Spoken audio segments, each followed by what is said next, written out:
Est-ce qu'il y a d'autres intervenants sur la motion? Oui, Monsieur le député de l'Acadie, la parole est à vous. Merci, Madame la Présidente. Alors, je comprends que j'ai une période de 10 minutes. Je vous remercie. Alors, Madame la Ministre, collègues de la banquette gouvernementale, collègues de la deuxième opposition, chers collègues députés de Néligan, c'est toujours un plaisir de travailler avec vous au sein de cette commission. Merci, chers collègues. Madame Florence, merci pour votre excellent travail.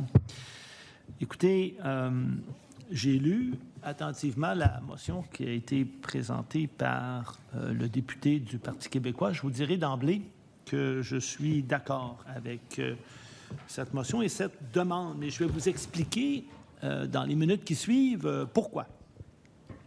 Et c'est relié directement au rôle qu'a joué un député au sein de ce Parlement.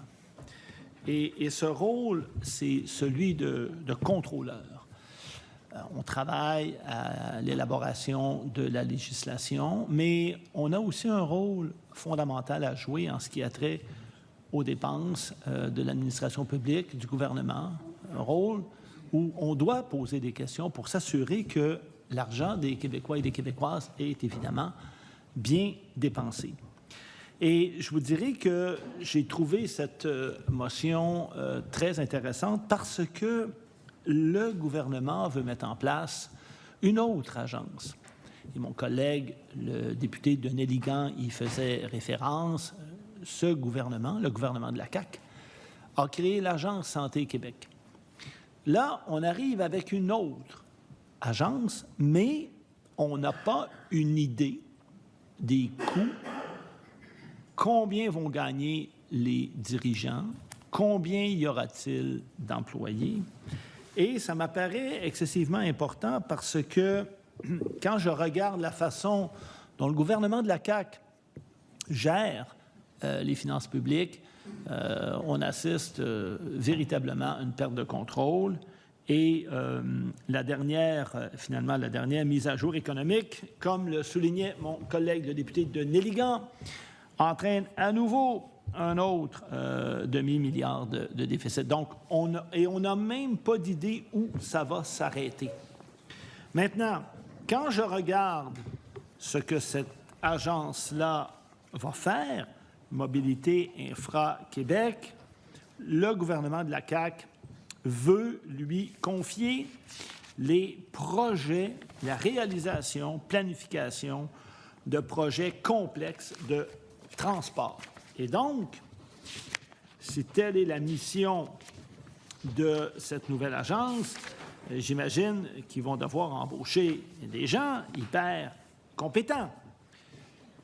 Combien vont-ils les payer? On n'en a aucune idée.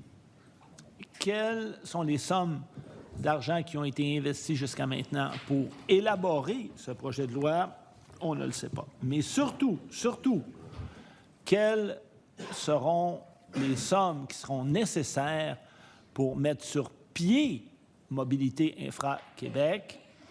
Alors ça non plus, on n'en a pas d'idée. Quels seront les coûts additionnels? On ne le sait pas. Et ça m'apparaît hyper important pour les gens qui nous écoutent de le savoir parce que ce que je comprends de Mobilité Infra Québec, c'est qu'il y aura quand même une mission particulière pour les projets de transport complexe. Mais écoutez, Madame la Présidente, une fois que l'agence va être conçue, quels seront les barèmes de rémunération, quelles seront les normes, quels seront les avantages sociaux, les conditions de travail pour ces employés? On n'en a aucune idée. Tout ce qu'on sait, c'est que l'article 44 du projet de loi y fait référence et que les employés de Mobilité Infra Québec seront nommés selon le plan des effectifs qu'elle établit. Le seul parallèle qu'on peut faire présentement, et mon collègue de Néligan y faisait référence, c'est l'Agence de santé Québec. Si Mobilité Infra Québec s'enligne dans la même direction, bien, écoutez, il y aura un conseil d'administration et, croyez-moi, les gens qui vont y siéger, ainsi que le président ou la présidente, ça va quand même coûter cher aux Trésor public. Je rappelle que la PDG de Santé Québec a un salaire de 652 050 $ avec les avantages sociaux, sa prime d'arrivée. Et les autres VP ont des salaires de 254 000 à 388 000. Quand on regarde la façon dont va fonctionner l'Agence de santé, on parle également d'un conseil d'administration qui va être composé de différentes personnes. Donc, on peut penser déjà qu'il y aura effectivement une somme considérable qui va être octroyée à Mobilité Infra-Québec pour payer ses hauts dirigeants. Mais il n'y aura pas que des hauts dirigeants à Mobilité Infra-Québec. Il va falloir aussi qu'il y ait des fonctionnaires, des gens qui vont y travailler avec des normes, des bases de rémunération qui seront déterminées et dont on n'en a aucune idée. Et ce qui est aussi particulier, je vous dirais, c'est que, en tout cas, à moins que j'ai raté quelque chose, je n'ai pas vu qu'en créant Mobilité Infra-Québec, le gouvernement allait abolir le ministère des Transports. Donc, c'est une nouvelle structure qui va s'ajouter à celle qui existe déjà. Est-ce que les employés éventuellement de Mobilité Infra-Québec viendront du ministère des Transports? On ne le sait pas. Est-ce qu'ils vont aller chercher des gens ailleurs? On ne le sait pas. Est-ce qu'ils vont être mieux payés que les fonctionnaires de Transport Québec? Ça reste encore à voir.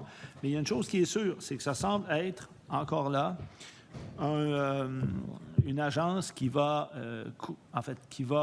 coûter au Trésor québécois une somme considérable et qui va faire en sorte que ce qui pourrait arriver, je ne sais pas si ça va arriver, mais ce qui pourrait arriver, c'est qu'il pourrait y avoir plusieurs employés de Transport Québec qui vont évidemment migrer vers Mobilité Infra-Québec.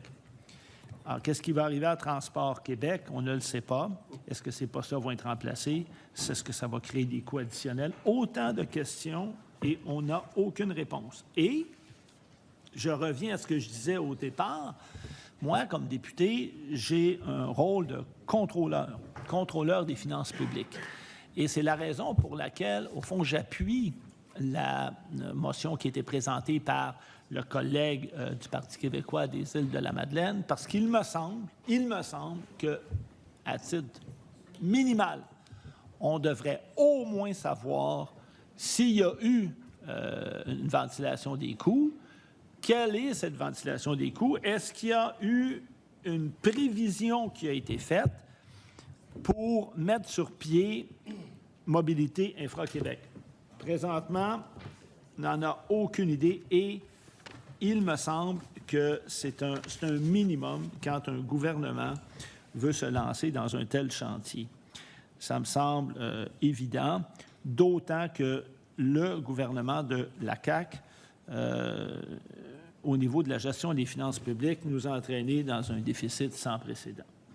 Donc, quand vous regardez tout ça, pour qu'on soit capable de faire notre rôle et qu'on soit capable de travailler, nous, de l'opposition officielle, il faudra absolument que le gouvernement puisse publier, puisse nous divulguer ces chiffres. Je ne peux pas croire que le gouvernement, en fait, j'espère que je me trompe, que le gouvernement se lance dans un tel projet et qu'il n'a aucune idée de ce que ça va coûter, aucune idée du salaire que vont recevoir ces dirigeants.